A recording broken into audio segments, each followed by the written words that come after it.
नमस्कार, मैं हूं आकर्षण उपल और इस समय आप ये सीधी तस्वीरें देख रहे हैं करनाल के सेक्टर 33 पार्ट 2 से। जी हां, करनाल के सेक्टर 33 पार्ट 2 से। और जो मकान आपको आपकी स्क्रीन पर दिखाई दे रहा है ये बेहद शानदार मकान है, लेकिन आप इस मकान को ना तो खरीद सकते हैं, ना ही जिनका ये मकान है वो इस मकान को बेच सकते हैं। आपको सुनकर हैरानी ज़रूर हो रही होगी, लेकिन ये खबर पूरी क्या है वो भी आपको बताऊंगा। उससे पहले एक बार सारी तरफ देख लीजिए कि ये बहुत शानदार सा दिखने वाला इलाका, इसे करनाल का सेक्टर 33 पार्ट 2 कहा जाता है, जिसे आप पिछले 2 दिन से जेडी ग्रीन सिटी के नाम से जानते हैं। जेडी ग्रीन सिटी यानी कि लोगों के साथ धोखा। लोगों के साथ धोखा मतलब सरकार के ऊपर से, प्रशासन के ऊपर से, अधिकारियों के ऊपर से, सबके ऊपर से, हमारे नेताओं के ऊपर से विश्वास उठना। आखिर इतनी बड़ी बात मैं क्यों कह रहा हूं?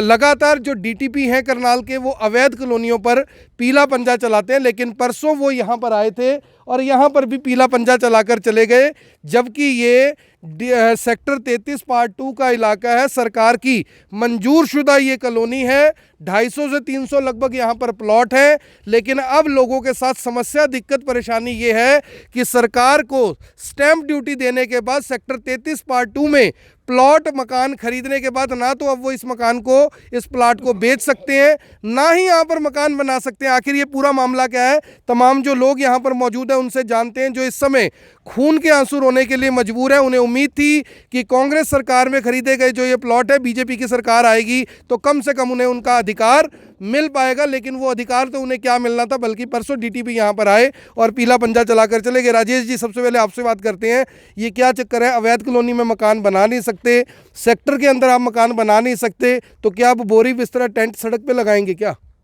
सबसे पहले तो मैं IBN 24 न्यूज़ चैनल का धन्यवाद करता हूं, जो हमारे यहाँ सेक्टर 33 पार्ट जेडी ग्रीन के लोगों की समस्या को सुनने के लिए यहाँ पर पहुँचे।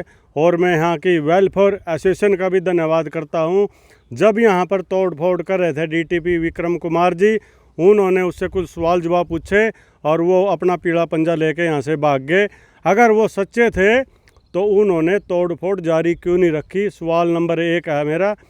और आगे मैं सभी जेडी प्लाट धारकों को, फ्लैट धारकों को और फ्लोर धारकों से एक अपील करना चाहूँगा। सबसे पहले जिस भाई के भी यहाँ प्लाट है, यहाँ जेडी ग्रीन वेलफेयर एसोसिएशन से संपर्क करें। अब ये लड़ाई लड़ने का मौका है। यहाँ पर डीटीपी ने गदर मचा दिया, यहाँ पर कोई नोटिस नहीं दिया। अब जब सेक्टर 33 है, यहाँ पर तोड़फोड़ किस लिए करी गई? मेरे पास मेरे प्लॉट की रजिस्ट्री है, उसमें सेक्टर 33 पार्ट के नाम से रजिस्ट्री है। जब मैंने सेक्टर 33 में प्लॉट लिया है, वहाँ तोड़फोड़ कैसी, ये डीटीपी स्पष्ट करे। और इस अगर स्पष्ट नहीं कर सकते, उन पे कोई गलती हुई है तो यहाँ जो पब्लिक का नुकसान हुआ उसका मुआवजा अपनी तनख्वाह से दे, वरना इस कॉलोनी के लोग और पूरी एसोसिएशन चैन से नहीं बैठेगी। और इस विषय में हम जल्द ही डीसी साहब से भी मिलेंगे और डीसी साहब से पूरे मामले को उनके संज्ञान में लाएंगे। और जल्द ही माननीय मुख्यमंत्री श्री मनोहर लाल जी अभी करनाल आ रहे हैं, उनके संज्ञान में भी ये पूरा मामला लाएंगे और उनको अवगत कराएंगे। भविष्य में इस तरह की कोई कार्रवाई ना हो। मैं तो डीटीसी साहब से एक पर्सन और पूछना चाहूँगा, ये जो गरीब आदमी जिन्होंने पता नहीं कैसे किस तरह से अपने प्लाट खरीदे और नीम भरी, नीम तभी भरी ना जब उन्होंने पैसे दिए हुए थे। पैसे दे के अपने प्लाट की नीम भरना उसका अधिकार है। अगर डीटी साहब में इतना दम था, मैं सामने गुरुद्वारा बन रहा, मैं इसको नतमस्तक होता हूँ, इसको सलाम करता हूँ। पर डीटीपी साहब अगर इसको थोड़ा छेड़ के देख दे, उसको दाल आटे का भाव का पता लग जाता। इन गरीब आदमियों की तो नीम में गिर गया हूँ। एक बार उसको भी गुरुद्वारे के भी कागज़ देख लेते हैं, क्योंकि गुरुद्वारा एक मंदिर है हिंदुओं का, उसको मैं सलाम करता हूँ। पर कानून में तो सब बराबर है कि कोई गरीब है उसको रगड़ा गया, कोई चौधरी है उसको छेड़ा नहीं गया। ऐसा नहीं होना चाहिए। डीटीपी इसका भी स्पष्टीकरण दे। वो जो जगह थी EWS की जगह थी, नक्शे में नक्शा इसका जो कि उड्डा द्वारा नगर निगम द्वारा पास है, उसका बिल्डर के पास इसका लाइसेंस है। और जो भी इस पे डिस्प्यूट है वो बिल्डर से वो सरकार को लेना चाहिए। अब बिल्डर यहाँ श्रीराम करनाल में रहता है। अब इतनी ऊंची मैं अपने IBN 24 चैनल के भाई से दिखाना चाहूँ, ये इतनी ऊंची बिल्डिंग बनी है, इसकी तो DTP साहब ने एक ईंट नहीं गेरी के कारण है। वहाँ JCB न जानते होना के डर लग गया, JCB का गेर भी आगे नहीं लग सका वहाँ तक पहुँचने के लिए। बिल्डर एक ही है और बिल्डर एक ही है। इस जिन्होंने प्लाट बेचे उसका बिल्डर यही है, और जिन्होंने फ्लैट बनाए उसका भी बिल्डर ही है, और जिन्होंने गुरुद्वारे को ज़मीन दी उसका भी बिल्डर ही है। एक ही कॉलोनी में एक ही बिल्डर, पर कानून अलग अलग क्यों, ऐसा हमारी समझ में नहीं आ रहा। ये बहुत हमारे ऊपर पाप हुआ है, और हमारे अंदर पूरी कॉलोनी के लोगों के अंदर रोष है, और ये रोष कहीं ज्वाला ना बढ़ उठ जाए, कभी ये फूट ना जाए। इसलिए मैं अपने माननीय मुख्यमंत्री महोदय जी से अपील करना चाहता हूं, क्योंकि मैं भी BJP पार्टी का एक छोटा सा कार्यकर्ता हूं। मैं पार्टी, हमारे मुख्यमंत्री जी बहुत अच्छे काम कर रहे हैं, परंतु इस DTP साहब ने तो यहाँ इतनी दादागिरी मचा रखी, कहीं भी ये पीला पंजा लेके चले जाए, ना ये जनता की बात सुनता। और माननीय मुख्यमंत्री जी ने पिछले दिनों ये बोला था कि कोई भी अप्रूव्ड कॉलोनी के अंदर कोई कंस्ट्रक्शन हो रही है उसको छेड़ा नहीं जाएगा, और विभाग अगर कोई कार्रवाई करेगा तो लिखित में कार्रवाई होगी, उनको नोटिस दिए जाएंगे, नोटिस के जवाब लिए जाएंगे। परंतु ये कौन सा तरीका है, ना किसी को सूचना, ना किसी को पता, ना किसी को नोटिस, और यहाँ धड़ल्ले से उथल पुथल मचा दी गई। एक मेरे भाई हैं रिटायर सिपाही पुलिस से अधिकारी हैं, वो बेचारे पता नहीं उन्होंने कैसे मकान को खड़ा कराया, किस तरह से बनाया, उनके मकान को भी यहाँ गिरा दिया गया। मुझे शर्म आती है सारा वाक़या बताते हुए। फिर भी मैं अपने माननीय मुख्यमंत्री महोदय जी से अनुरोध करता हूँ, प्रार्थना करता हूँ कि इस मामले की तरफ वो ध्यान करे, और जो दोषी हैं, चाहे वो DTP है चाहे कोई और है, उसके खिलाफ कड़ी कार्रवाई करे। और मैं मांग करता हूं पूरी कॉलोनी की तरफ से DTP साहब को सस्पेंड किया जाए। ये कोई छोटा काम नहीं है, बहुत बुरा काम हुआ है। ये अवैध कॉलोनी होती तो हम भी मानते भाई चलो कार्रवाई बनती है। एक सेक्टर जो सरकार द्वारा लाइसेंस दे के काटा गया है उसमें तोड़ फोड़, मेरे ख्याल से हरियाणा में लाइसेंस शुदा सेक्टर में जो मकान बने हुए हैं, जो लोग रह रहे हैं, और वहाँ पर तोड़ फोड़ करने, इस काम की मैं DTP साहब ने जो कार्य किया इसकी घोर अपने पूरे साथियों की तरफ से निंदा करता हूँ। और इस मामले को मैं माननीय मुख्यमंत्री तक ले जाने का पूरी एसोसिएशन के साथ पूरा प्रयास करेंगे, और न्याय की उम्मीद रखता हूँ। आप देख सकते हैं कि तमाम जो लोग हैं काफ़ी ज़्यादा परेशान नज़र आ रहे हैं। मैं आपको बता दूं कि सेक्टर 33 पार्ट 2 इसे इसलिए कहा जाता है क्योंकि सरकार ने JD ग्रीन सिटी को इसका लाइसेंस दिया था। तमाम लोगों ने सरकार के उस लाइसेंस पर विश्वास करते हुए उस प्लॉट को यहाँ पर खरीदा था। तमाम जो यहाँ पर प्लॉट बने हुए हैं इस समय कोई भी उसके ऊपर कंस्ट्रक्शन नहीं कर पा रहा। आप देख सकते हैं बुजुर्ग हमारे साथ खड़े हुए हैं, इन्होंने भी सोचा था कि अपने मकान को बेहद बढ़िया तरीके से बनाएंगे, वो उम्र के इस दौर में कम से कम अपने मकान में रहेंगे, लेकिन ढाक के वही 3 पात, कोई सुनने वाला नहीं है, कोई पूछने वाला नहीं है। अंकल जी, इतनी उम्र हो गई है आपकी, ये अंधेर नगरी मची हुई है, क्या कारण है, क्या दिक्कत है, क्यों इस उम्र में भी आपको परेशानी का सामना करना पड़ रहा है? ये सब प्रशासन की वजह से सब कुछ है, और DTP साहब ने जो कार्य किया है, घिनौना कार्य किया है, रूलों के विरुद्ध काम किया है। जबकि ये वैध कॉलोनी थी, वैध कॉलोनी में कोई मकान नहीं गिरा सकता, परंतु DTP ने इसका ध्यान न रखते हुए कॉलोनी को ध्वस्त कर दिया है और अपना तानाशाही रवैया अपनाया है। क्या नाम है आपका? मेरा नाम बलवंत सिंह है। कितनी उम्र है आपकी? मेरी उम्र 67 साल की है। 67 साल की उम्र है, नाम बलवंत सिंह है। और काम आपने सुन लिया कि सरकार के जिस लाइसेंस पर भरोसा कर इन लोगों ने यहाँ पर प्लॉट लिए थे, अब वो लाइसेंस ये बताया जा रहा है कि रिन्यू नहीं हुआ। सर, अगर लाइसेंस रिन्यू नहीं हुआ तो आपकी क्या गलती है? आपने तो स्टैंप ड्यूटी दे दी, EDC IDC जो कुछ देना था दे दिया, आपकी क्या गलती है? कार्रवाई करनी थी तो बिल्डर पर करते। जब DTC साहब से पूछा गया तो उन्होंने कहा कि 40 करोड़ रुपया इस बिल्डर का बकाया है। तो इस बिल्डर का बकाया न पे कॉलोनाइजर पे ही बनता है, ना कि प्लॉट होल्डर पे बनता है।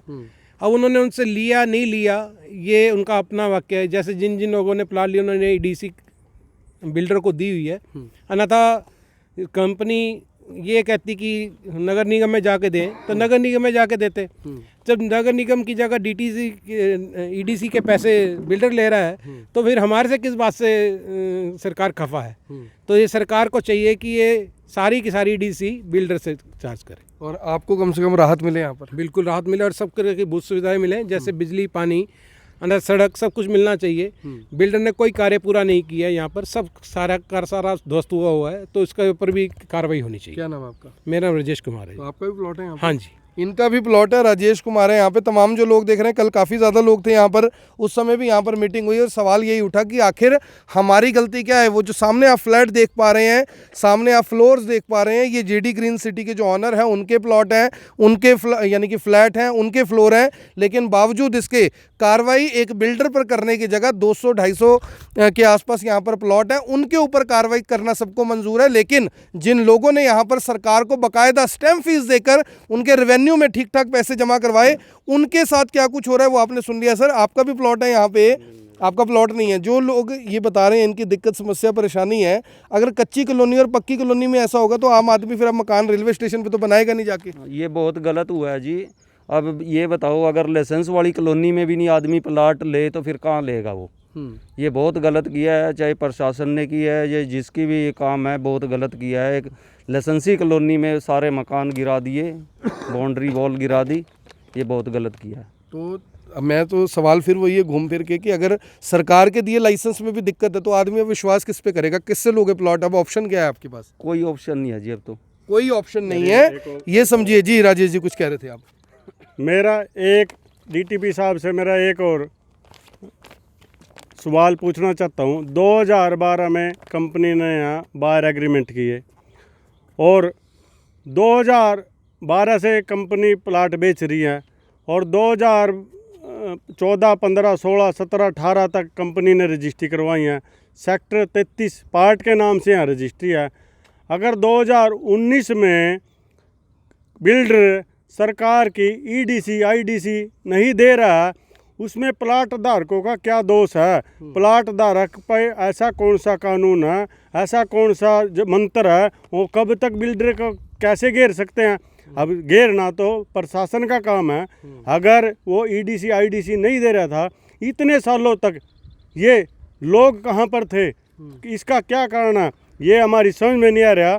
2019 में लाइसेंस कैंसिल होया, उससे पहले इसकी कोई नहीं कार्रवाई हुई।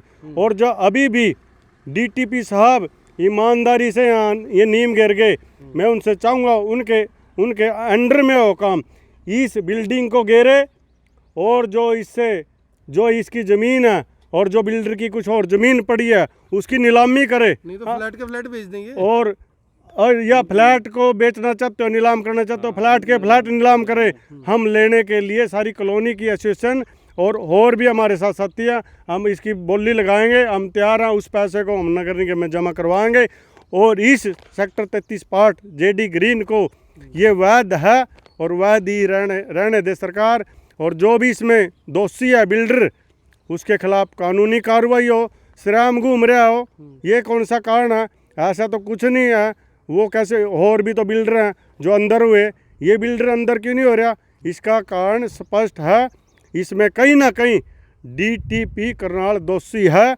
वो अपनी चोरी को छुपाने के लिए ऐसा कर रहा है। भाई मैंने कार्रवाई करी, अगर उसमें दम है डीटीपी में, बिल्डर को अंदर करवाए वो डीसी से कहे, वो अब सरकार के मंत्रियों को कहे, वो मुख्यमंत्री को कहे और इसको बिल्डर को अंदर करे, जब भी मैं उसको सच्चा एक अफसर मानूंगा। नहीं तो इस इलाके के लोगों से गद्दारी कर रहा है, धोखा कर रहा है और जो उन्होंने यहाँ करा बहुत ही निंदा करता हूँ, मैं बहुत निंदा करता हूँ।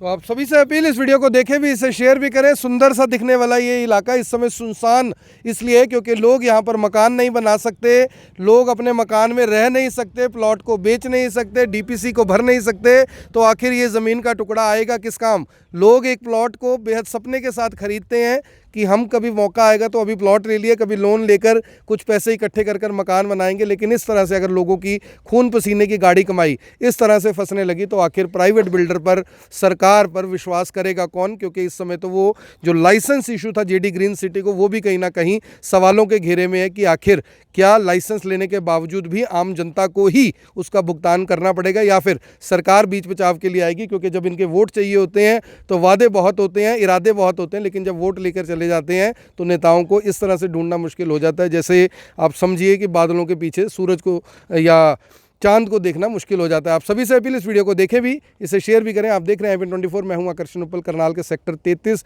पार्ट 2 जेडी ग्रीन सिटी से आप सभी के साथ लाइव, जहां पर इन लोगों के साथ बहुत बड़ा धोखा हुआ है। धन्यवाद।